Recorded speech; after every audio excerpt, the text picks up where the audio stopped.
O derretimento acelerado de algumas das maiores geleiras do planeta do Ártico à Antártida aflige cientistas em todo o mundo há alguns anos.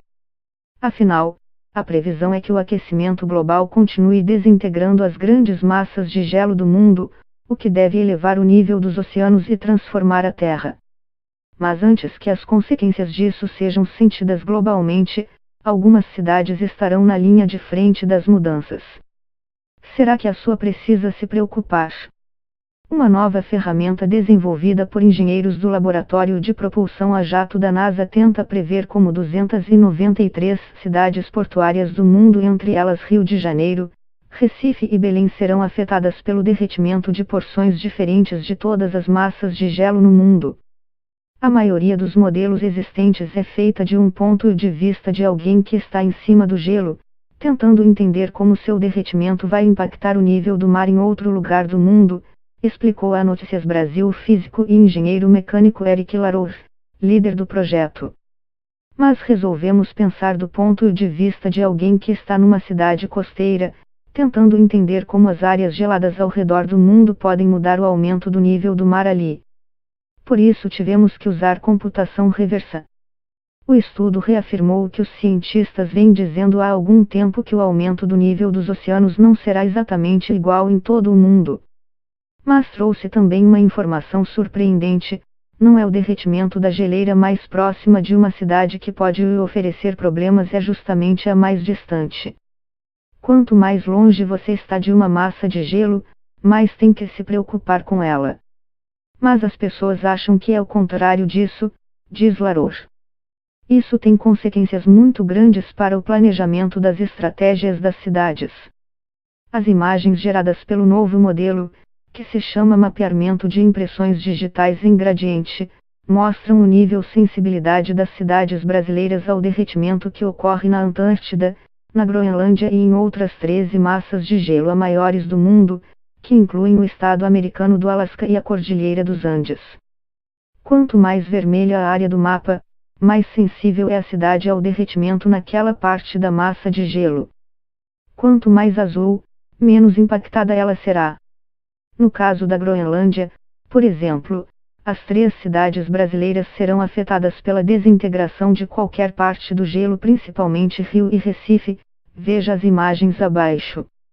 Já no caso da Antártida, o Rio, mesmo estando no sudeste, é pouco afetado pelo derretimento na parte do continente que fica mais próxima da América do Sul, justamente o local que os cientistas dizem estar entrando em colapso mais rapidamente. A maior preocupação para as cidades brasileiras deve ser justamente a parte da Antártida que fica mais próxima da Austrália e da Nova Zelândia. Essa sim pode causar um aumento no nível do mar nelas. Larour diz, no entanto, que essa região não parece estar sob risco de derretimento no momento. A mensagem é que todos devemos nos importar com as massas de gelo, mesmo as que estão mais distantes de nós. Aliás, especialmente as que estão mais distantes, afirma. Usando imagens do satélite Grace, da NASA, os engenheiros conseguiram mostrar também quanto as massas de gelo no mundo contribuem para cada milímetro de aumento no nível do mar nas cidades. Veja como a ferramenta funciona aqui.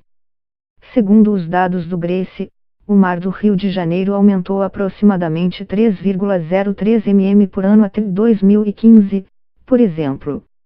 O novo modelo consegue mostrar que 30% desse aumento vem do derretimento da neve da Groenlândia. Em Recife, por sua vez, esse percentual é um pouco menor, e em Belém, menor ainda, mesmo que a capital do Pará esteja, a rigor, mais perto da Groenlândia. O derretimento da cobertura de gelo da Groenlândia, por exemplo, poderia aumentar os níveis do mar em 6,09 metros, de maneira geral, caso se liquefizesse por completo e de uma só vez. Mas as regiões da ilha estão derretendo em ritmos diferentes. Eric Larour explicou à Notícias Brasil que há 3 processos-chave que influem no padrão de mudanças do nível do mar no mundo. O primeiro deles é a gravidade. Do mesmo jeito que corpos celestes como a Lua e o Sol se atraem, o oceano e o gelo se atraem, porque são massas enormes de água, explica. As massas de gelo são tão pesadas que, quando derretem, a gravidade em torno delas se modifica. Por isso, o oceano se afasta, seu nível decresce. O derretimento cria uma espécie de declive no oceano por muitos quilômetros. Nessa perspectiva, é mais seguro, por exemplo, viver perto de uma grande geleira que esteja derretendo do que mais longe. O modelo dos cientistas mostra, por exemplo, que cidades como Oslo, na Noruega, e Reykjavik, na Islândia, que estão mais próximas da Groenlândia, terão uma diminuição no nível do mar com o derretimento do gelo, não um aumento. Além disso, o solo por baixo de uma geleira se comporta, segundo Larour, como um colchão, que se expande depois que seu dono se levanta dele pela manhã. O leito de rocha é comprimido pelo gelo, que é bastante pesado. Quando o gelo derrete, ele volta a se expandir verticalmente, ou seja, cresce lentamente. Se você está diante de uma praia, por exemplo, o solo sobe e o mar recua, diz. O último fator de mudança é a rotação do planeta. O engenheiro compara o planeta Terra a um peão girando em torno de seu eixo. Assim como a Terra, o peão não só gira, mas ele também bamboleia, não faz uma rotação perfeita, diz. Com o gelo de uma parte da Terra está derretendo, a oscilação do planeta também muda, porque a massa em sua superfície fica distribuída de forma diferente. Isso também redistribui a água dos oceanos. A novidade do modelo criado pela equipe de Larour é incorporar todos esses elementos no modelo de previsão, para ter mais detalhes sobre como essa redistribuição acontece. Outros estudos já haviam mostrado a atuação desses três fatores, mas agora podemos calcular a sensibilidade exata numa cidade específica do nível do mar em relação a cada massa de gelo do mundo. O objetivo principal, diz ele, é ajudar no planejamento das principais cidades do mundo para os próximos 100 anos, sabendo quais geleiras apresentam mais risco e em que velocidade elas estão derretendo. Governos podem pensar em como diminuir efeitos do aumento do nível do mar. Larour ressalta que quase todo o gelo da Terra está em algum estado de derretimento. Algumas áreas específicas estão aumentando, mas são poucas, e também há poucas que estão no meio do caminho. A maioria está derretendo ou quebrando, liberando mais icebergs no oceano.